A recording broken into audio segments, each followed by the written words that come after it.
Hey everybody. Woo! So you can't sit in your car and wait on your pizza. You can't go to the drive-through and get some cash at the ATM machine. Sometimes you can't go through the drive-through because if it's a chicken sandwich, they might cause a car accident, dump through the car window. You just never know. You can't just get your groceries safely out of your car. They might jack you for your food. And now let's add to it. Boo, you can't even get your gasoline, too. You can't get the gas. A simple thing as getting gasoline. You go to your car, you pump your gasoline, you go. There have been carjackings and robberies. Listen to this story. Fair use. The good thing is the Dusties didn't get far and she was able to get back her car. Check it out. A Cordova woman's car recovered just hours after she was carjacked, but the victim says it may be a while before she and her children recover from the terrifying ordeal. Hello, I'm Stephanie Skurlock. And I'm Greg Hurst. Tonight, police are still looking for the carjackers. WRG's Melissa Moon joins us live outside police headquarters in downtown Memphis with the very latest. What do you know, Melissa? Good evening. Well, this happened at a busy Cordova gas station, and the victim said she had to convince the guys with the guns let her get her kids before they took off in her car.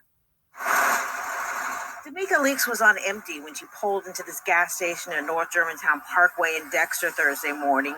She says her 15-year-old daughter ran inside the Circle K to get some snacks, and she started filling up her car. I pumped 4 cents. When two men got out of a white Altima, pointed guns at her and told her to give up her vehicle. I looked down and saw the gun, and instantly I knew what was about to happen. She says that's when she began pleading with the carjackers to let her get her 9-year-old son and 11-year-old twin daughters out of the back seat. I said, please just let me get my kids. Just let me get my kids out the car.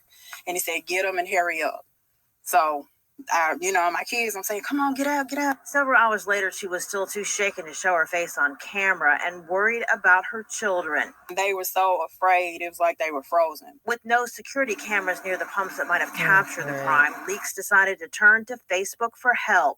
It wasn't long before she heard from a FedEx driver who thought he had spotted her Charger in the middle of a street in Fraser. The call went from a phone call to a FaceTime call to, is this your car? And it was my car. She thinks the carjackers just ran out of gas. Leak says she's angry because in just seconds, they shattered her whole sense of security. I'm going to definitely take different measures now. I probably won't go to the gas station with them again just because, I don't know. I felt safe at 6:45 in the morning in the vicinity of my home. Now, Leak says after her carjacking, she learned through a neighborhood app that there have been 2 similar incidents at that same gas station this week. Police have not confirmed that yet, but employees there said they knew about it. Now, that car was found on Carrollton in Fraser. Police are now processing it for evidence. Wow. A simple thing, getting gasoline. Can't even do that. She put in 4 cents. And this, I hate to say it, just putting that small amount in, that's probably the only reason the car it was found. Not much gas, it probably ran out and just dished it. The sad thing, more than likely, those dust buckets will go and rob somebody else. That's more than likely what they'll do. This here is a safe ending. I don't know who the carjackers are, what nationality. I can pretty much guess because Black women, we can be victimized by anyone, but more than likely, we're a lot of times victimized by Black men. But hey, Godfrey, he already told you. What? What's the point? You're not even getting the point of what I'm talking about. You're getting personal because you're traumatized by the anger of Black men. And that's what I think this is about these Dusties. Yeah. That's exactly what I think about these Dusties. They're angry. And with that anger, you don't want to be around. That anger, you don't want to be around. Let me tell you something. Some of these Dusties, they look professional. You think they have it together, and they don't. They don't. I remember a young black woman. She was in her early 20s, got married young, got divorced. Two beautiful daughters.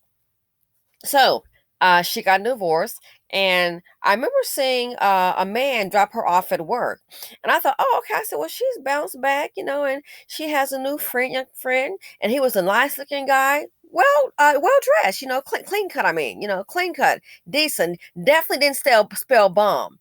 And see, that's the thing. These Dusties are not always looking bummy. So you would think, to me, looking at him, I would think, oh yeah, he's definitely employed, has a decent job by way of carrying himself, his dress.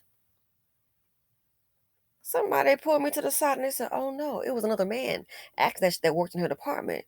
He said, that's her boyfriend. He doesn't work. That's why he's dropping her off every day. That's her car. Which I knew that, but he says, no, he doesn't work at all. That's her boyfriend, drops her off every day, and he says she's like giving him an allowance because he's paying her, to take her around and run her errands and to also pick up her two kids. This man wasn't handicapped. There was no arm or leg missing. Maybe a smart head was missing because he's dumb and lazy. Ambition was missing. And I couldn't believe it. This is the boyfriend. He does, and see, she had a good paying job. Oh yeah, she had gotten her into an IT position. Dusty. So some of them look professional, you name it. I've seen the Dusties go to college off women. I mean, I don't mean a 6-month course. No. University. I've seen it. Go to college being supported by women. That's why I'm on Black Women so much about investment. Don't tell me a lot of you can't. Some of you can. Your money's going to a dusty man. That's what's going on. That's what's really happening. Mm-hmm. So they can look clean cut doesn't mean that, oh, he's an educated lame child. He just maybe somebody's dusty man. Educated in dust on how to get over. And then the ones that can't make it, again, as a video said, y'all heard your boy Godfrey say it. Fair use. He says you're traumatized by the anger of black men. And that's why I think all this anger is placed at. All this anger. And that's why I think when they see a decent black man trying to accomplish something, like the video I did, those young black men, murder the kind of men you need in the community, murder, that's why they do that. Oh, that Negro is trying to do something. I'll kill him. I'll shoot him. George Zimmerman come around, the Negro's lip get heavy. What's up, Trigger Man? Taught you about that life. So you need to understand. In our community, we have a lot of people, some dustiness too, but you got to face it. We got a whole lot of black men. It's like having a black man that basically works for the Klan. Had to beg to get her kids out. I'm just glad she only put 4 cents in the vehicle and that it stalled. That's probably the only reason why she got it back. And she was smart enough to handle Facebook. And another thing I'm going to say before I close, I don't know why these dumbass Dusties can't make it, because they got the mammies supporting them. They don't have their custody of the children, the women do. So how is it the women can find some way to work and have custody of the kids and handle everything on their own without robbing and killing and stealing? That's why I have no sympathies for these Dusties. They are lazy, low-performing men. Go ahead and get with one. I promise you, baby doll, you won't win. And I'm out.